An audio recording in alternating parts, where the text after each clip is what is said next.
Pernahkah Anda membayangkan bahwa segelas air yang Anda minum setiap hari mungkin pernah berasal dari toilet? Ide ini terdengar mengejutkan pada awalnya, namun inilah salah satu pencapaian paling maju dalam teknologi pengolahan air modern. Di fasilitas khusus, air limbah dari toilet, wastafel, dan kamar mandi tidak dibuang. Sebaliknya, air tersebut masuk ke dalam sistem regenerasi sirkulasi tertutup sepenuhnya. Limbah padat dihilangkan, bahan organik diuraikan secara biologis, dan air yang tersisa melewati membran filtrasi ultra halus, sistem reverse osmosis, serta beberapa tahap desinfeksi. Hasilnya adalah air minum yang jernih dan aman. Semua berawal jauh di bawah kota, di dalam jaringan pipa bawah tanah yang luas, tempat setiap tetes air dari toilet, wastafel, dan fasilitas industri bertemu.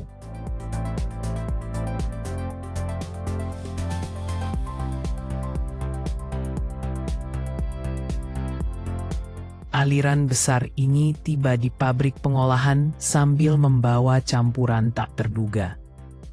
Kertas sobek, plastik, ranting, pasir, kerikil, bahkan minyak dan lemak. Untuk mencegah penyumbatan besar, proses dimulai dari serangkaian jeruji baja tahan karat, penjaga pintu pertama yang menangkap sampah besar seperti plastik keras atau kain. Setelah melewati penghalang awal ini, air limbah mengalir menuju ruang pemisah pasir. Di sini kecepatan aliran air diperlambat sehingga partikel berat seperti pasir dan pecahan kaca mengendap di dasar. Pengikis mekanis terus mengumpulkan sedimen tersebut sehingga tidak merusak pompa dan pipa di tahap berikutnya.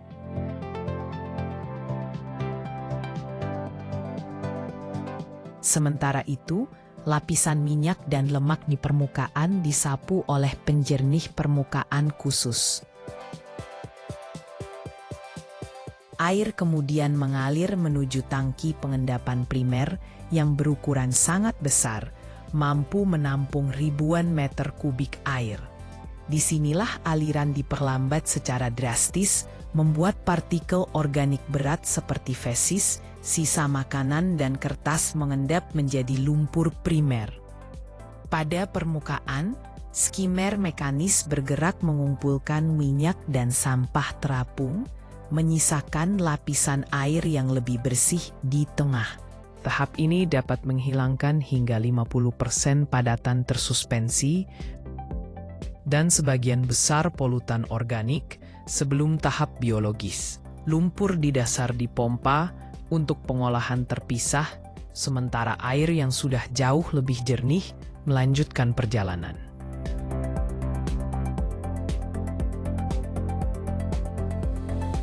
Setelah itu, air memasuki kolam aerasi, struktur beton raksasa yang dipenuhi jutaan gelembung udara dari diffuser mikro. Oksigen yang tinggi ini membangkitkan koloni mikroorganisme aerobik yang memakan sisa-sisa bahan organik. Mikroorganisme ini membentuk gumpalan kecil yang disebut flok, yang kemudian mengalir menuju tangki pengendapan sekunder. Di sini, gravitasi memisahkan frog tersebut ke dasar sebagai lumpur aktif. Sementara air di atasnya menjadi jauh lebih jernih meskipun masih mengandung partikel mikroskopis dan kontaminan terlarut. Air kemudian masuk ke sistem mikrofiltrasi, membran hitam berlapis-lapis yang menyaring bakteri dan partikel kecil. Setelah itu, tibalah pada tahap paling penting, reverse osmosis. Air dipaksa melewati membran semi-permeable di dalam tabung putih silinder dengan tekanan yang dapat mencapai puluhan bar. Memisahkan mineral, logam berat, obat-obatan dan bahan kimia lainnya. Yang keluar dari sisi lain hanyalah molekul H2O murni, sejernih kristal cair.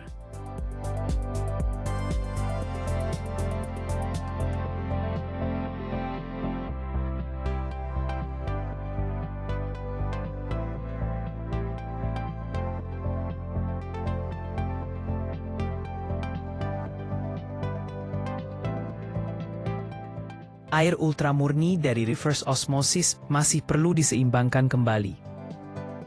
Mineral seperti kalsium, magnesium, dan bikarbonat ditambahkan untuk mengembalikan rasa alami. Kemudian diberi desinfeksi akhir menggunakan sinar UV atau sedikit klorin.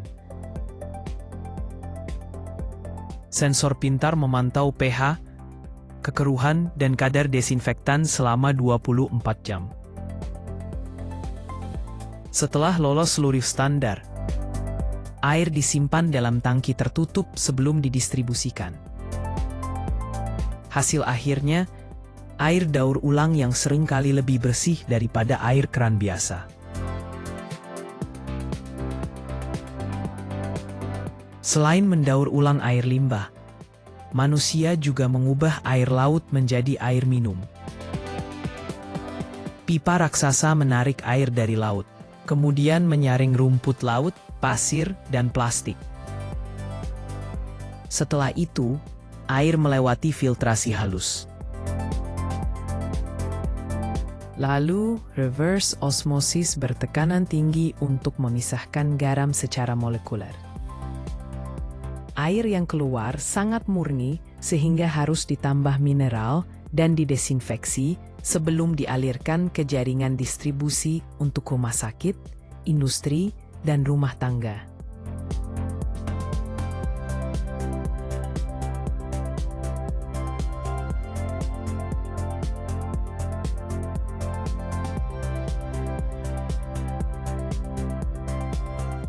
Dari sumber-sumber yang dulu dianggap tak berguna, teknologi kini mampu menciptakan kembali air bersih.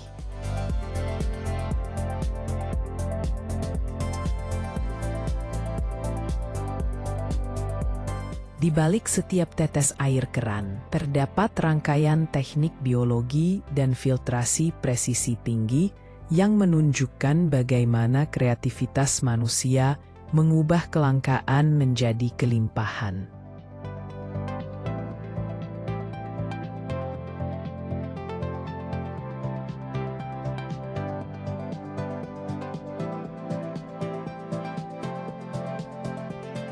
Kecil, hanya sekitar 4 cm panjangnya, dan begitu ringan hingga mudah tertiup angin.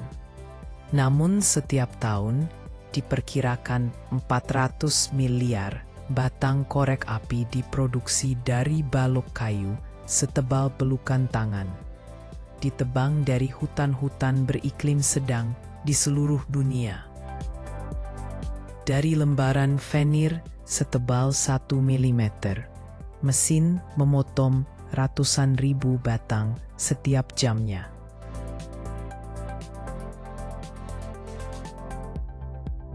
Serpihan kayu rapuh itu kemudian melalui rangkaian proses panjang yang pada akhirnya menghasilkan nyala kecil yang digunakan dalam kehidupan sehari-hari maupun industri.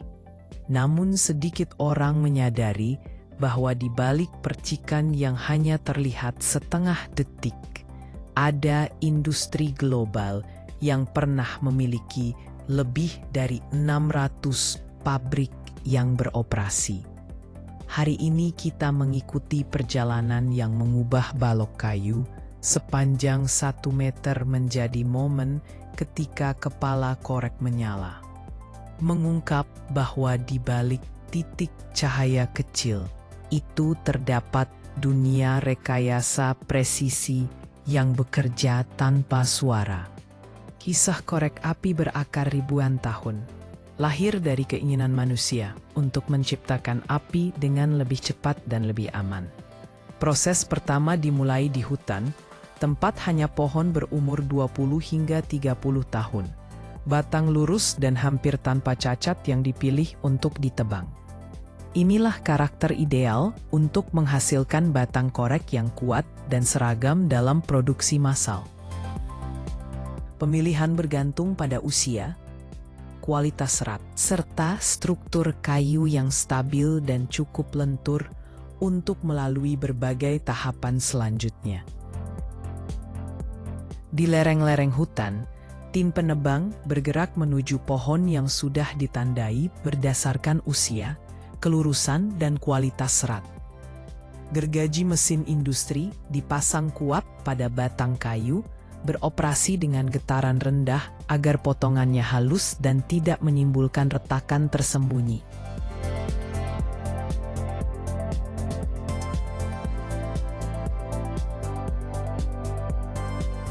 Balok-balok kayu ini dimuat pada kendaraan khusus dengan penjepit agar tidak terguling atau terbentur selama transportasi. Sepanjang perjalanan, kelembapan dan suhu dipantau untuk mencegah kayu retak atau melengkung. Ketika keluar dari hutan, kayu masih menyimpan kelembapan alami di seratnya. Jika dibiarkan mengering terlalu cepat saat ditumpuk di pabrik, kayu bisa retak dan kehilangan elastisitasnya. Karena itu, area penimbunan berfungsi sebagai tempat penyimpanan sekaligus area stabilisasi.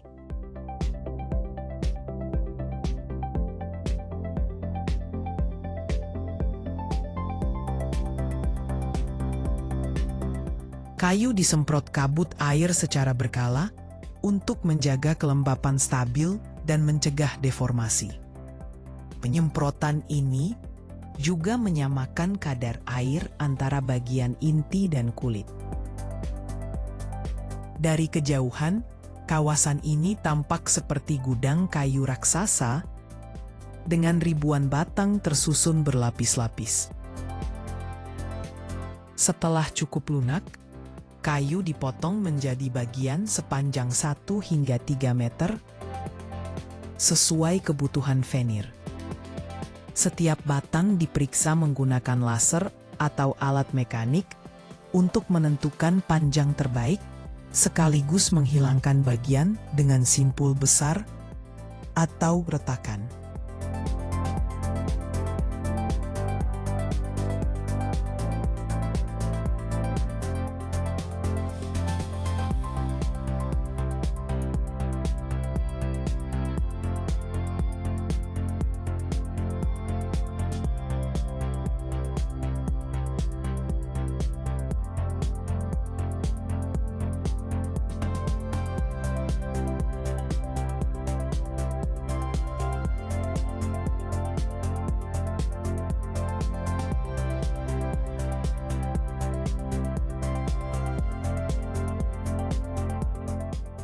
Setelah kedua ujung dipotong rata dan tegak lurus, batang siap masuk ke mesin pembentuk silinder. Mesin mengelupas kulit, meratakan permukaan, dan menyesuaikan diameter dengan spesifikasi. Kayu berbentuk silinder kemudian masuk ke mesin pengupas venir. Pisau berputar mengupas kayu menjadi lembaran tipis setebal 1 hingga 2 mm secara kontinu. Kecepatan dan ketajaman pisau yang terjaga memastikan ketebalan seragam.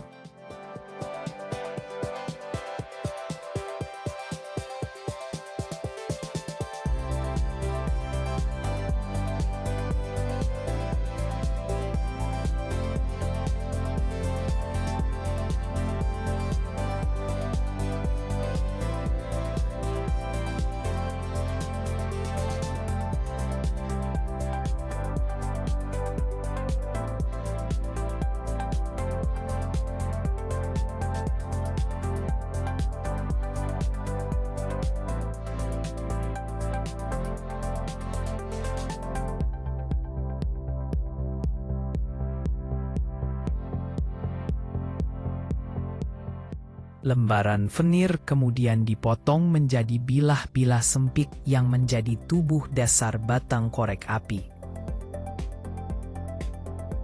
Sistem sensor modern memantau kecepatan, ketebalan, dan kelembapan untuk menjaga kualitas jutaan batang yang diproduksi setiap hari.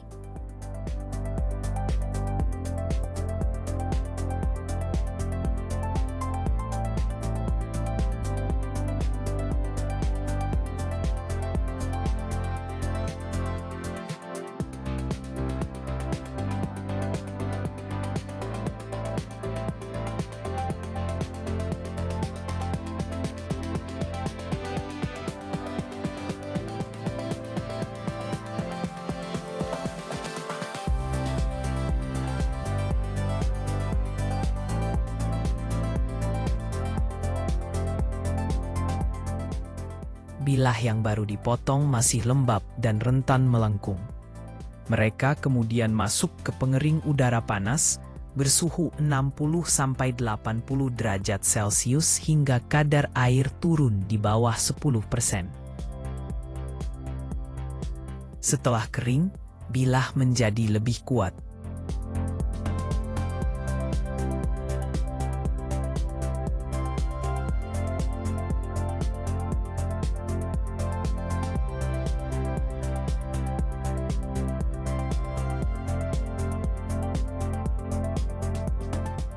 Untuk menambah kekuatan dan memperpanjang waktu bakar, setiap batang dicelup ke parafin, lapisan lilin yang mudah menyala namun stabil.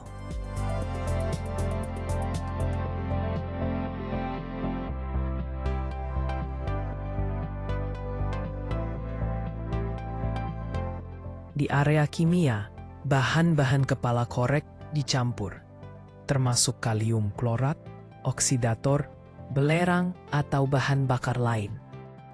Serbuk kaca, penambah gesekan, perekat berbasis air, pigmen warna sesuai kebutuhan.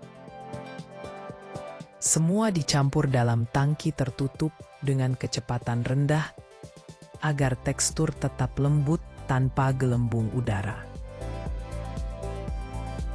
Sensor memantau viskositas, suhu, dan konsistensi.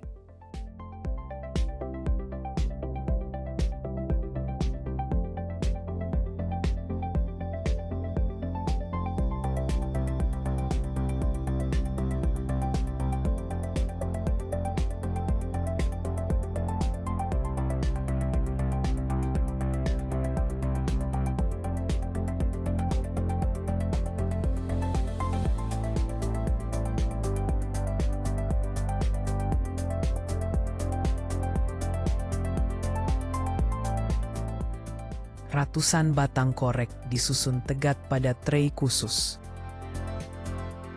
Tray diturunkan perlahan ke tangki larutan kimia. Hanya beberapa milimeter ujung batang yang dicelup. Cukup untuk membentuk kepala korek.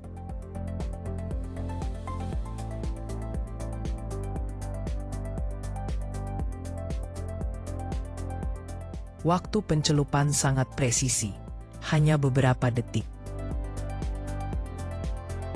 Setelah diangkat, setiap batang memiliki kepala kecil yang halus dan mengilap. Kepala korek yang basah dikeringkan di dalam ruang berventilasi menggunakan rak putar lambat.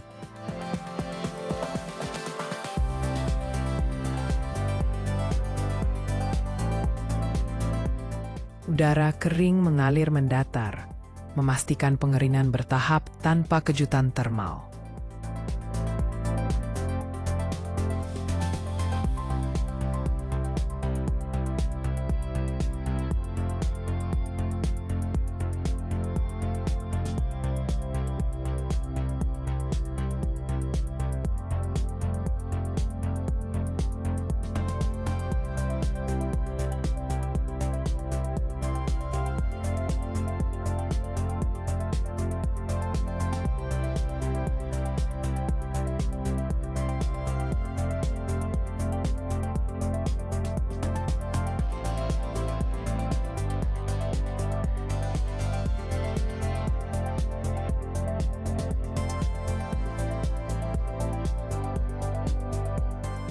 Setelah kering, pekerja terampil memeriksa setiap baris batang. Mereka mencari cacat seperti kepala retak, bentuk tidak simetris, warna tidak seragam, lapisan mengelupas. Batang cacat diambil satu persatu.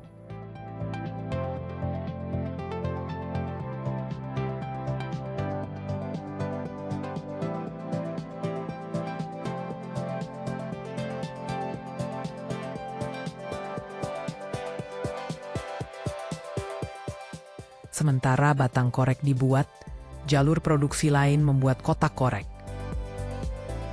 Karton tipis dicetak, dipotong menjadi pola kotak, lalu dilipat dan dilem menjadi selubung luar dan tray dalam.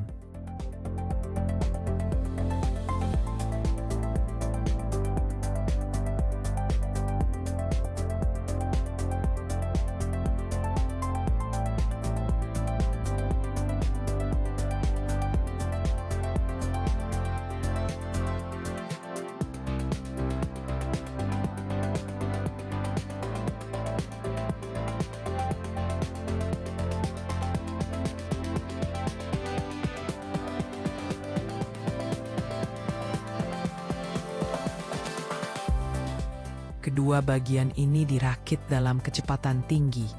Tray bergerak di konveyor. Batang korek diumpankan dan diratakan menggunakan getaran dan hembusan udara. Setelah terisi, selubung luar disarungkan ke tray dalam. Kotak yang tidak sejajar atau macet langsung dikeluarkan.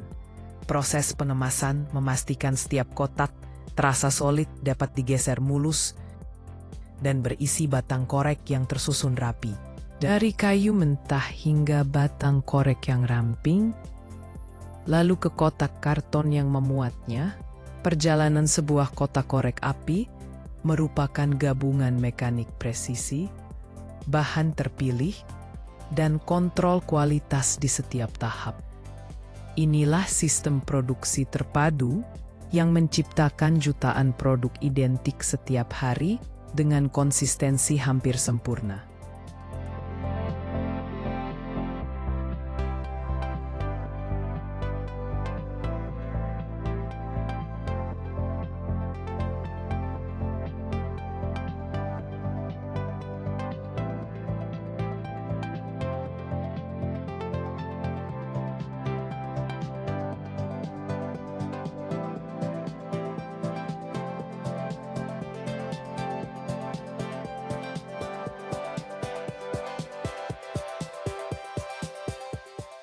Crocs, yang pernah dicap sebagai sepatu paling jelek di dunia, lama dianggap hanya lelucon dalam dunia moda. Namun sepatu ini justru mencatat salah satu kebangkitan paling luar biasa dalam sejarah alas kaki modern. Bertransformasi menjadi sebuah imperium dengan lebih dari jutaan pasang terjual, dan mematahkan semua ekspektasi yang pernah dilekatkan padanya. Dengan desain yang menyerupai sepatu rumah sakit portable, ujung membulat, bagian atas berlubang, serta tali tumit yang bisa diputar maju dan mundur. Crocs pada awalnya membuat dunia kebingungan, namun justru keanehan itulah dipadukan dengan bobotnya yang sangat ringan, kenyamanan luar biasa, dan kemudahan pemakaian yang secara perlahan menancapkan Crocs dalam kehidupan sehari-hari jutaan orang. Hari ini kita mengikuti perjalanan manufaktur sebuah sepatu yang dulu diejek dan disalahpahami untuk mengungkap bagaimana Crocs berubah menjadi ikon yang tak pernah diperkirakan siapapun. Crocs bukanlah tren sesaat, melainkan sebuah mesin nilai yang terus berjalan.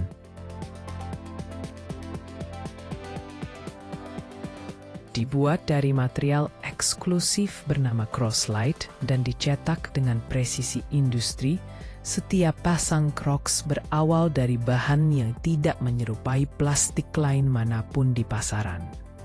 Alih-alih menggunakan karet atau PVC, perusahaan memilih ethylene vinyl asetat, polimer yang ringan dan fleksibel sebagai dasar senyawa proprietary mereka. Di dalam ruang pencampur tertutup, kifah dikombinasikan dengan aditif yang diukur secara ketat dengan pengawasan ketat terhadap proporsi dan kemurnian. Proses pencampuran berlangsung dalam ritme stabil dan seragam, di bawah kondisi yang dirancang untuk menghasilkan senyawa dasar yang benar-benar konsisten. Tahap ini sering luput dari perhatian. Namun disinilah Croslite mulai membentuk karakteristik utamanya. Sensasi lembut seperti busa yang langsung terasa sejak langkah pertama.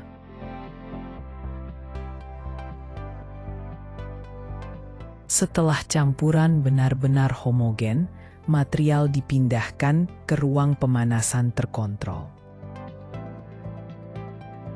Suhu dinaikkan secara bertahap hingga ambang ideal untuk mengaktifkan reaksi pembusaan di dalam Croslite. Aditif mulai melepaskan gas, membentuk jutaan kantung udara mikroskopis yang tersebar merata. Struktur busa sel tertutup inilah yang memberi Croslite bobot ringan, elastisitas, dan ketahanan terhadap air. Dari luar hampir tak terlihat perubahan apapun. Namun di dalamnya, material telah mengambil sifat unik yang akan mendefinisikan setiap pasang crops. Material yang baru berbusa kemudian dipindahkan ke mesin ekstrusi dalam kondisi semi cair. Pada tahap ini, material belum menjadi sepatu, melainkan bentuk awal yang menstabilkan struktur busa internal. Material panas tersebut kemudian didinginkan secara cepat menggunakan udara dingin atau air bersirkulasi.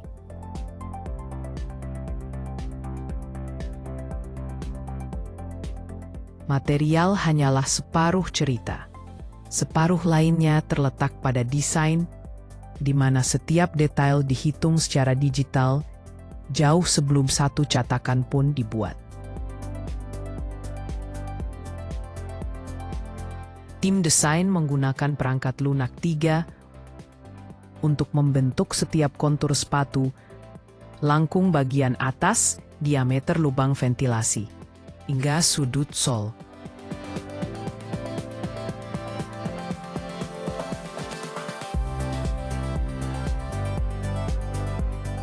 Setiap model melalui proses prototipe dan penyempurnaan yang ekstensif. Bahkan detail kecil seperti tali tumit atau posisi logo dihitung dengan presisi. Blueprint akhir bukan sekadar bentuk visual. Ia harus selaras sempurna dengan jalur produksi massal.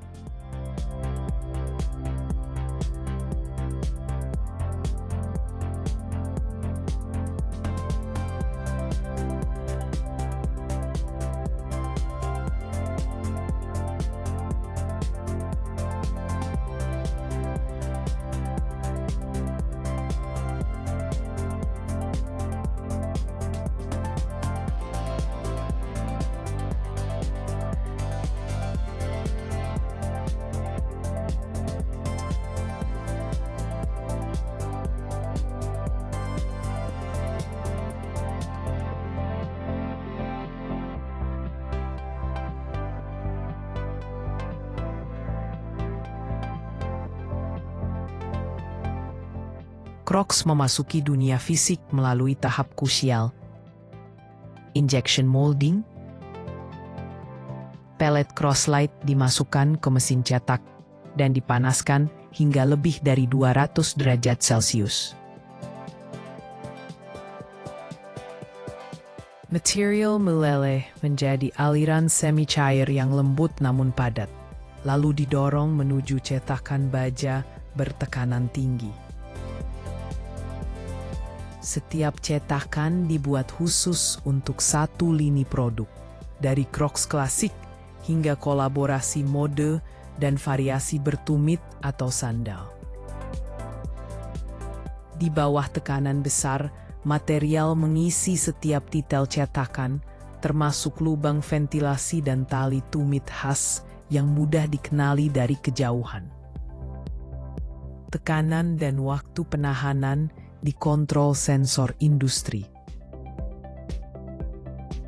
Kesalahan sekecil apapun dapat mengubah kenyamanan bentuk dan daya tahan sepatu.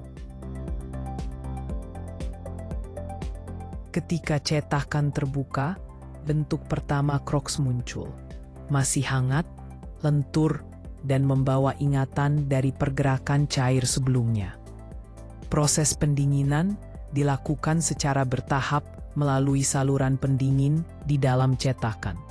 Suhu tak boleh turun terlalu cepat atau terlalu lambat. Setiap cetakan memiliki sensor termal khusus yang menjaga ritme pendinginan ideal.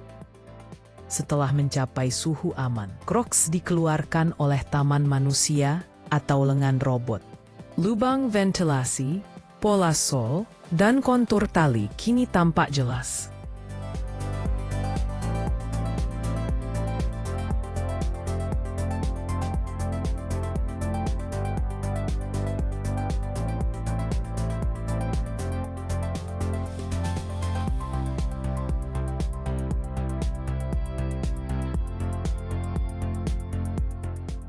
Sepatu lalu diperiksa, dirapikan, dipotong sisa materialnya, dan dihaluskan agar nyaman dipakai tanpa tepi tajam.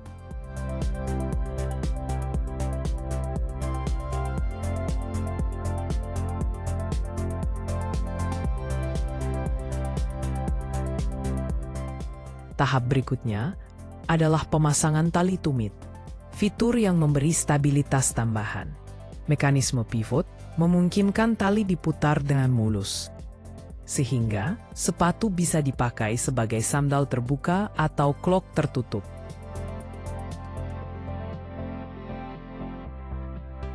Beberapa model kemudian memasuki tahap pewarnaan dan finishing permukaan, terutama yang memiliki motif marmer, gradasi, atau grafis khusus. Pigmen diaplikasikan melalui semprotan tekanan rendah atau teknik transfer panas. Lalu diuji agar tahan air, tidak mudah pudar, dan awet dalam pemakaian jangka panjang. Disinilah Crocs berubah dari sekadar alas kaki fungsional menjadikan vas ekspresi diri.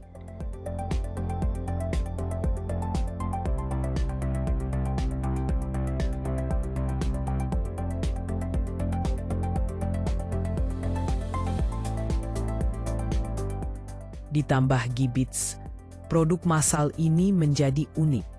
Tak ada dua pasang yang benar-benar sama.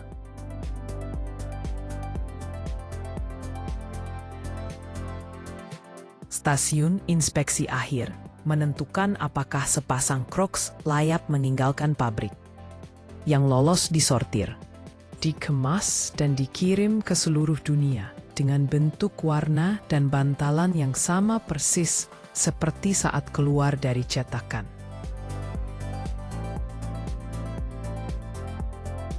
Yang tampak sederhana sesungguhnya adalah rangkaian panjang kontrol kualitas yang ketat, berdiri di balik salah satu desain alas kaki paling banyak dipakai di planet ini.